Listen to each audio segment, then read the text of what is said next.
साथियों नमस्कार। हिंदी एजुकेशन में आपका स्वागत है। मैं सुनील कुमार। और बताइए आप लोग कैसे हैं?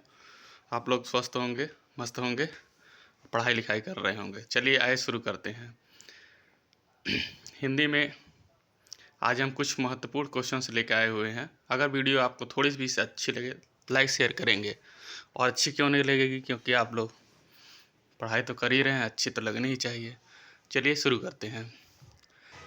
ये क्वेश्चंस छोटे ही शॉर्ट वीडियो है, मगर आपके लिए बहुत ही बेहतर, बहुत ही महत्वपूर्ण है। चलिए आइए शुरू करते हैं साथियों। हिंदी एजुकेशन में आपका फिर से स्वागत है। मैं सुनील कुमार। निम्नलिखित में से किसने हिंदी साहित्य का इतिहास नहीं लिखा? तो किसने नहीं लिखा है? तो इसका सही जवाब होगा आपका सी नंबर, डॉक्टर नागेंद्र ने। ठीक है, इसकी कुछ व्याख्याएं दी हुई हैं। आइए चलिए देखते हैं। डॉक्टर नागेंद्र ने हिंदी साहित्य का इतिहास नहीं लिखा, बल्कि डॉक्टर नागेंद्र ने हिंदी साहित्य इतिहास ग्रंथ का संपादन किया है। ठीक है, विकल्प में दिए गए अन्य लेखकों के इतिहास ग्रंथ इस प्रकार हैं। इनके भी देख लिया जाता है। आइए देखते हैं इनके जो विकल्प में दिए हैं, इनके क्या क्या ग्रंथ हैं, क्या पुस्तकें हैं, लेखक और पुस्तकें। डॉक्टर राम कुमार वर्मा, हिंदी साहित्य का आलोचनात्मक इतिहास, इन्होंने लिखा है, डॉक्टर राम कुमार वर्मा ने। हजारी प्रसाद द्विवेदी, हिंदी साहित्य की भूमिका, दूसरी पुस्तक है इनकी हिंदी साहित्य का उद्भव और विकास।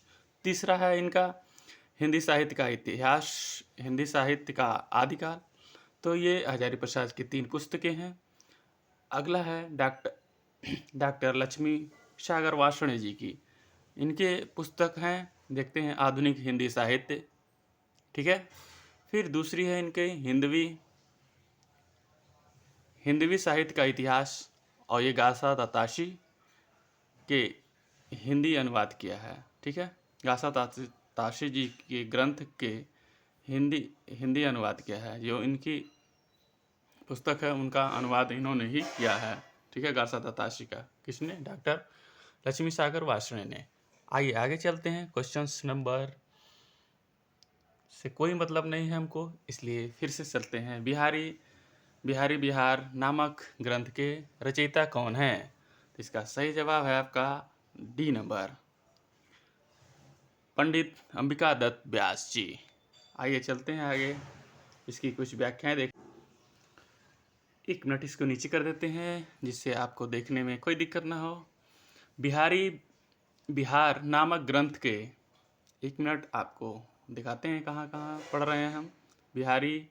बिहार नामक ग्रंथ के रचयिता पंडित अंबिका दत्त व्यास जी हैं। अंबिका दत्त व्यास की रचनाएं भी कुछ दिए हुए हैं। पासवान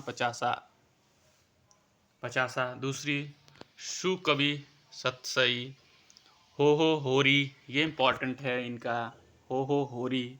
अंबिका दत्त व्यास ने अपने कवि जीवन का आरंभ कविता वर्धनी सभा में पूरी अम्बी कटोरिया सी चिरंजीव रहो विक्टोरिया रानी समस्या की पूर्ति करके किया, और इस पर उन्होंने सुकवि की उपाधि मिली है। तो सुकवि की उपाधि किसे मिली है? तो आप याद रखेंगे, अंबिका दत्त व्यास को मिली है। ठीक है, हो होरी याद रख लेंगे और उपाधि इनकी याद रखेंगे। आगे चलते हैं। हिंदी साहित्य के आदिकाल को सिद्ध सामंत काल किसने कहा? आप इसको प्रीवियस ईयर क्वेश्चंस किए होंगे, तो कितनी बार आप इसको देखे होंगे कि ये बार बार परीक्षाओं में पूछा गया क्वेश्चंस है, तो आप इसका आंसर लगा दिए होंगे। तो देखिए, राहुल जी हैं, इनके राहुल संस्कृतायन जी हैं। आगे इन कवियों के भी देख लेते हैं। यहाँ पर कुछ व्याख्याएं दी हुई हैं। हिंदी साहित्य के आदिकाल को सिद्ध सामंत काल नाम राहुल संस्कृतायन ने दिया है। महावीर प्रसाद द्विवेदी ने आदिकाल का नाम बीजवपन काल दिया है। तो बीजवपन काल किसने दिया है? तो महावीर प्रसाद द्विवेदी ने आदिकाल को बीजवपन काल नाम दिया है। एवं मिश्रबंधु ने आरंभिक काल कहा। ठीक है, आरंभिक काल आदिकाल को मिश्रबंधु ने कहा है। आगे चलते हैं, कुछ और भी नीचे दिया हुआ है, नाम और प्रयोगता। ठीक है, चारण काल। चारण काल किसने कहा है? चारण काल किसने कहा है? चारण काल कहा है जार्स गियर्सन ने। वीरगाथा काल रामचंद्र शुक्ल जी ने। वीर काल किसने कहा है? तो आचार्य विश्वनाथ प्रसाद मिश्र ने। संधि काल एवं चारण काल राम कुमार वर्मा ने कहा है। आदिकाल हजारी प्रसाद द्विवेदी ने। आधार काल किसने कहा? तो सुमन राजे ने और मोहन अवस्थी ने कहा है। चलिए आगे देखते हैं। आगे हमारे कवि हैं विद्यापति। विद्यापति इनमें से किस रचना के आधार पर मैथिली कोकिल कहलाए? तो मैथिली कोकिल किस रचना के आधार पर कहलाए विद्यापति जी? तो आपका सही जवाब है पदावली। ठीक है, ये भी आप प्रीवियस ईयर क्वेश्चंस किए होंगे, तो ये क्वेश्चंस बहुत बार आपसे टकराया होगा, आपने देखा होगा। तो इसकी कुछ व्याख्याएं हैं दी हुई हैं, चलिए देख लेते हैं इसकी भी कुछ व्याख्याएं। विद्यापति पदावली रचना के आधार पर मैथिली कोकिल कहलाएं क्योंकि पदावली की रचना विद्यापति जी ने मैथिली भाषा में किया। कीर्ति पताका कीर्ति लता की रचना विद्यापति जी ने अवहड़ भाषा में की है।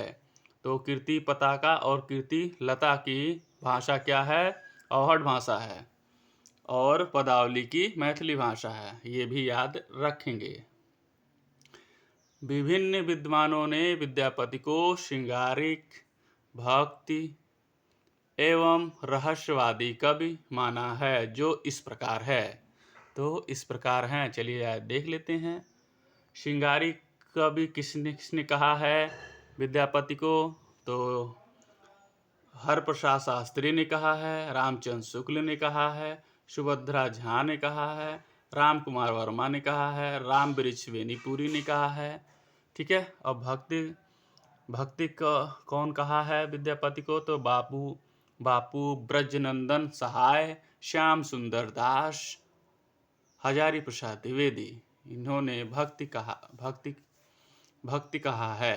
ठीक है, रहस्यवादी कवि किन्होंने माना है विद्यापति को? तो जार्स गियर्सन ने माना है, डॉक्टर नागेंद्र नाथ गुप्त ने माना है, जनार्दन मिश्र ने माना है।